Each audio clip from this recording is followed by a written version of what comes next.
Hi friends, welcome to Hindus vibe. இன்றைக்கி நான் vegetable biryani தான் பண்ணலான்னு இருக்கேன். அதான் கடைக்கு போய் எல்லாம் தேவையான பொருள் எல்லாமே வாங்கின்னு வந்துட்டேன். புதினா, உருளைக்கிழங்கு, தக்காளி, பச்சடி செய்யலான்ட்டு எல்லாமே, தயிர் எல்லாமே வாங்கி வந்துட்டேன். அது எல்லாம் ரெடி பண்ணிவிட்டு எல்லாத்தையும் நம்ம இப்போ கட் பண்ணணும். கட் பண்ணதுக்கு எல்லாத்தையும் ரெடி பண்ணி வச்சுட்டு இப்போது நம்ம கட் பண்ண ஆரம்பிச்சிடலாம். ஃபஸ்ட்டு நம்ம புதினா கிள்ள ஆரம்பிச்சிட்டேன். ரொம்ப ஒரு கட்டு 10 ரூபா நான் சொன்னாங்க. நல்லா இருந்தது, ஃப்ரெஷ்ஷாக இருந்தது புதினா. சரி, அதான் வாங்கிக்கிட்டேன். புதினாக்கு இப்போ பிரிஞ்சுக்கு தேவைப்படும். மீதி எடுத்து ஃப்ரிட்ஜில் எடுத்து வச்சுட்டேன்னா அதை நம்ம சட்னிக்கு அது இதுக்கு நான் யூஸ் பண்ணிப்பேன். ஸோ ஃபஸ்ட்டு புதினா கிள்ளிட்டேன். தக்காளி தேவையான அளவுக்கு. எல்லோரும் நீட்டாக பிரியாணிக்கு பிரிஞ்சுக்கு எல்லாம் நீட்டாக கட் பண்ணுவாங்க. நானாக பொடியாக தான் கட் பண்ணுவேன். எப்பவுமே பிரியாணி செஞ்சாலும் சரி, பிரிஞ்சி செஞ்சாலும் சரி பொடியாக தான் கட் பண்ணுவேன்.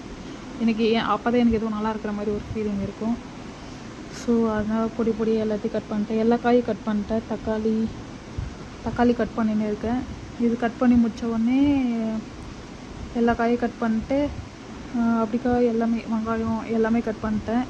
இப்போ தக்காளி மட்டும் கட் பண்ணிவிட்டு எல்லாத்தையும் எடுத்து இப்போ கேரட்டு சீவிட்டு கட் பண்ணலான்னு இருக்கேன். கட் பண்ணிவிட்டு எல்லாத்தையும் ரெடி பண்ணி வச்சுட்டேன். எல்லாத்தையும் அதுக்கு அரிசி, அதுக்கப்புறம் மீன் மேக்கர் எல்லாத்தையும் ஓரமாக ஊற வச்சுட்டேன். இப்போ எல்லாத்தையும் கட் பண்ணி முடிச்சுட்டு இப்போ எல்லாத்தையும் ரெடி பண்ணி வச்சுட்டேன். அரிசி ஊற போட்டு வச்சுருந்தேன். பாத்மதி ரைஸ் தான் இப்போது வாங்கி. தக்காளி, பூண்டு, தக்காளி, வெங்காயம் எல்லாத்தையும் கட் பண்ணி வச்சுட்டேன். பச்சை மிளகா, ஒரு எலுமிச்சை பழம் எல்லாத்தையும் கட் பண்ணி வச்சுட்டேன். புதினா எல்லாத்தையும் கட் பண்ணி வச்சுட்டேன்.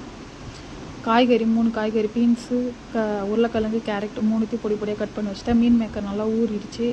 ஸ்டார்டிங்லேயே நல்லா ஊற வச்சுட்டேன். நல்லா ஊறிடுச்சு. பிரிஞ்சால் கிரேவிக்கு கத்திரிக்காய் கட் பண்ணி வச்சுட்டேன். பிரியாணி மசாலா, காஷ்மீர் சில்லி பவுட்ரு தான் நான் யூஸ் பண்ணுவேன். தயிர் தேவையான அளவுக்கு எல்லாத்தையும் கட் பண்ணி ரெடியாக எடுத்து வச்சுட்டேன். இப்போ நம்ம பிரியாணி செய்ய ஸ்டார்ட் பண்ணிடலாம். எல்லாம் ரெடியாக இருக்குது. இஞ்சி பூண்டு பேஸ்ட்டும் நான் அரைச்சி வச்சுட்டேன். இது ஆல்ரெடி ஏற்கனவே அரைச்சி வச்சது தான். 2 நாளுக்கு முன்னாடி என்னவோ அரைச்சி வச்சது தான். அது ஏதோ இருந்தது போல். அரைச்சி வச்சுட்டேன் 2 நாளுக்கு முன்னாடியே. இப்போ நம்ம அடுப்பு ஆன் பண்ணிக்கலாம். அடுப்பு ஆன் பண்ணிட்டு கடாய், பிரியாணி குக்கரில் தான் எப்பவுமே செய்வேன். ஸோ குக்கரில் எடுத்து வச்சுட்டேன்.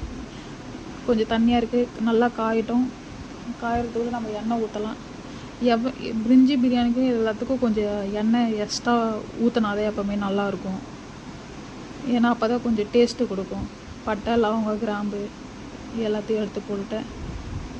அது நம்ம கொஞ்சம் எண்ணெய் சூடாகிறதுக்கு முன்னாடியே போட்டால் தான் கரெக்டாக இருக்கும். ரொம்ப சூடாகிட்டு போட்டால் இதுவாக இருக்காது. வெங்காயம் எல்லாம் தேவையான அளவுக்கு போட்டு நம்ம இப்போ பிரிஞ்சால் கிரேவி செஞ்சிடலாம் அப்படின்ட்டு கடாய் ஏற்றி வச்சிட்டேன். அதுக்கு தேவையான அளவுக்கு எண்ணெய் நல்லா காஞ்சதுக்கப்புறம் நல்லா கடுகு போடணும். எண்ணெய் நல்லா காஞ்சிச்சு, கடுகு போட்டுட்டேன். கடுகு போட்டுட்டு நல்லா பொரியிற நேரத்தில் நம்ம வெங்காயம் போடணும்.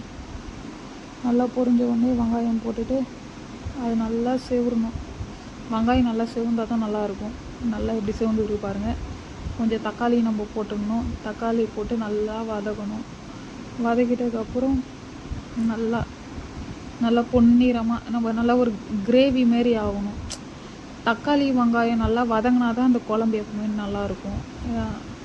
கொஞ்சோண்டு இஞ்சி பூண்டு பேஸ்ட்டு நம்ம அந்த பிரிஞ்சால் கிரேவிக்கு இஞ்சி பூண்டு பேஸ்ட்டு போட்டால் தான் நல்லாயிருக்கும். ஸோ என்னோடய ஸ்டைல் இது. நான் யாரை பார்த்து நான் செய்யலை. எனக்கு என்ன தோணுதோ அதே மாதிரி தான் நான் செய்கிறேன். ஸோ நான் பெரிய யூடியூபர்லாம் கிடையாது. எனக்கு இவ்வளோ தான் வரும். நீங்கள் அட்ஜஸ்ட் பண்ணிக்கோங்க. கேமராமேனும் நானே, எடிட்டரும் நானே, எல்லாமே நானே. கொஞ்சம் அப்படி இப்படி தான் இருக்கும். கொஞ்சம் அட்ஜஸ்ட் பண்ணிக்கோங்க. எனக்கு கேமரா பிடிக்க அந்த மாதிரி யாரும் கிடையாது. நான் மட்டும்தான். எல்லாமே நான் தான் பார்த்துக்கிறேன். ஸோ எல்லோரும் எனக்கு சப்போர்ட் பண்ணுவீங்கன்னு நினைக்கிறேன். எல்லா மசாலாவும் போட்டாச்சு. போட்டு நல்லா வதக்கிட்டேன். எப்படி இருக்குது பாருங்கள். நல்லா ஒரு மாதிரியா பார்க்கவே எனக்கு ஒரு மாதிரி டெம்டிங் ஆகுது. நல்லா இருக்குது. இது நல்லா வதங்கிட்ட பிறகு இதுக்கு தேவையான அளவுக்கு தண்ணி ஊற்றிட்டா போதும். அது நல்லா கொதிக்கணும். அது நல்லா கொதித்து அது ஒரு மாதிரி செமி கிரேவி மாதிரி ஆகலாம். அதுக்குள்ளே வெங்காயம் நல்லா வதங்கிச்சுன்னு நினைக்கிறேன். நம்ம அதுக்குள்ளே தக்காளி எல்லாத்தையும் எடுத்துன்னு போட்டேன். நல்லா நம்ம வதக்கணும். நல்லா கொல கொலன்னு ஆகிற அளவுக்கு நல்லா வதக்கணும். வதக்கினே இருந்தால் தான் கொஞ்சம் நம்ம வேக விட்டால் தான் அது நல்லா வேகும். எவ்வளோ வெங்காய தக்காளி வதக்குறோமோ அவ்வளோ பிரியாணி நல்லாயிருக்கும். நம்ம புதினா கொஞ்சம் போட்டுடலாம். புதினா போட்டு நல்லா அது எல்லாமே நல்லா வதங்கணும். நல்லா வதங்கிட்ட பிறகு இஞ்சி பூண்டு பேஸ்ட்டு போட்டேன். இஞ்சி பூண்டு பேஸ்ட்டு அளவுக்கு ஏற்ற மாதிரி போடணும். எக்ஸ்ட்ரா போயிட்டாலும் நல்லா இருக்காது, கம்மியாக போட்டாலும் நல்லா இருக்காது. எப்போவுமே பிரியாணிக்கு கரெக்டாக இஞ்சி பூண்டு பேஸ்ட் நம்ம போடணும். அப்போ தான் நம்மளுக்கு நல்லாயிருக்கும். அதுக்குள்ளே நம்ம காய்கறி எல்லாம் போட்டுடலாம். இன்றைக்கி செவ்வாய்க்கிழமை போனதுனால நம்மளால் நான்வெஜ் செய்ய முடியல. சரி அதான் வெஜ் பிரியாணி செஞ்சிடலாம் அப்படின்ட்டு வெஜ் பிரியாணி செய்யணும். எப்பவுமே எங்கள் வீட்டில் செவ்வாய்க்கிழமைனா நாங்கள் சாப்பிட மாட்டோம். ஸோ அதான் வெஜ் பிரியாணி செஞ்சிடலான்ட்டு எல்லாத்தையும் கட் பண்ணி வெஜ் பிரியாணி செய்கிறேன். மீன் மேக்கர் நல்லா ஊறிச்சுன்னு நினைக்கிறேன். மீன் மேக்கர் எடுத்து போட்டுடலாம். மீன் மேக்கர் காய்கறி எல்லாம் போட்டாச்சு. நல்லா வதக்கணும். அதை நல்லா போய் சிந்தி போட்டுக்கலாம். எல்லாம் 3 கேரட்டு, பீன்ஸு, உருளைக்கிழங்கு, மீன் மேக்கர் இது 3 தான் போட்டுக்க. பட்டாணி இல்லை. பட்டாணி நம்ம அந்த ஊற வச்சு செய்யணும். அந்த கடையிலலாம் ஒரு மாதிரி கெமிக்கல் கலக்கிறாங்க. அந்த பட்டாணி நம்மளுக்கு வேணாம். அதனால் பட்டாணி மட்டும் அவாய்ட் பண்ணிட்டேன். ஸோ இது மட்டும் போடலாம். அது என்னன்னு தெரில, பச்சை கலரில் ஏதோ ஒன்று போட்டு விட்றானுங்க. ஸோ அது யாரும் நீங்கள் சாப்பிட்றாதீங்க, அது வேண்டாம். அது கொஞ்ச நேரம் மூடி போட்டு வேக உள்ளான்னு வேக வச்சுட்டேன். நான் எப்பவுமே காஷ்மீரி சில்லி போட்டு தான் யூஸ் பண்ணுவேன். அதை ஒரு மாதிரி கலர் கொடுக்கும், கொஞ்சம் காரமும் கம்மியாக இருக்கும். ஒரு காஷ்மீரி போட்டு ஒரு பிரியாணி மசாலா எல்லாத்தையும் போட்டு நல்லா கலக்கிட்டு நல்லா வதக்கணும். கொஞ்சம் வீடியோ அப்படி இப்படி தான் இருக்கும், தயவு செஞ்சு கொஞ்சம் அட்ஜஸ்ட் பண்ணிக்கோங்க. ஏன்னா நான் தான் கேமரா பிடிச்சிக்கேன், நான் தான் வதக்குறேன். ஸோ அட்ஜஸ்ட் பண்ணிக்கோங்க. நல்லா செமி கிரேவி மாரி ஆகணும். செமி கிரேவி தயிர் நல்லா தேவையான அளவுக்கு தயிர் ஊற்றிக்கணும். நான் அவ்வளோ பெரிய குக்கிங் எல்லாம் கிடையாது. நான் ஆனால் ஏதோ அட்ஜஸ்ட் பண்ணி செய்வேன். ஸோ நீங்கள் புரிஞ்சுப்பீங்கன்னு நினைக்கிறேன்.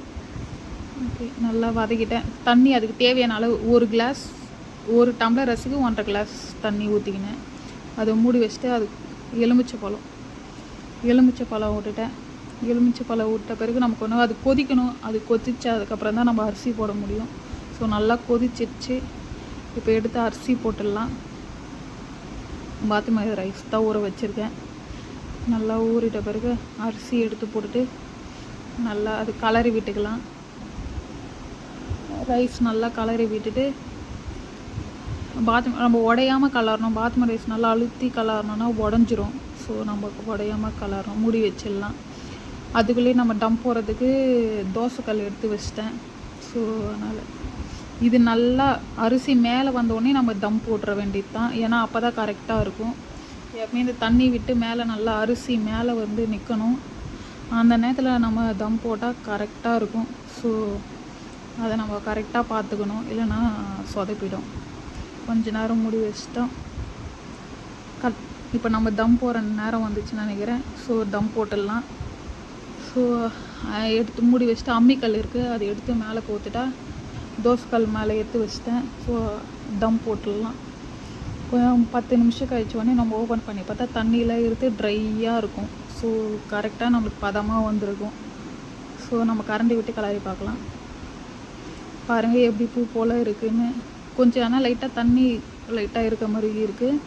ஸோ ஆனால் இன்னும் கொஞ்சம் நேரத்தில் கரெக்டாகிடும் அது.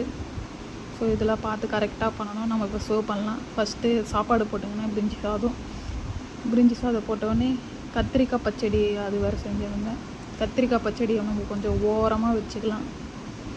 கத்திரிக்காய் பச்சடி ஓரமாக வச்சிட்டோடனே கொஞ்சம் பச்சடி செய்யலை, தயிர் மட்டும் ஊற்றிக்கலான்ட்டு கொஞ்சம் தயிர் மட்டும் ஊற்றிக்கணும் ஓரமாக. அவ்வளோதான் கைஸ். Thank you all. சப்ஸ்கிரைப் மட்டும் பண்ணுறேங்க. தேங்க்யூ.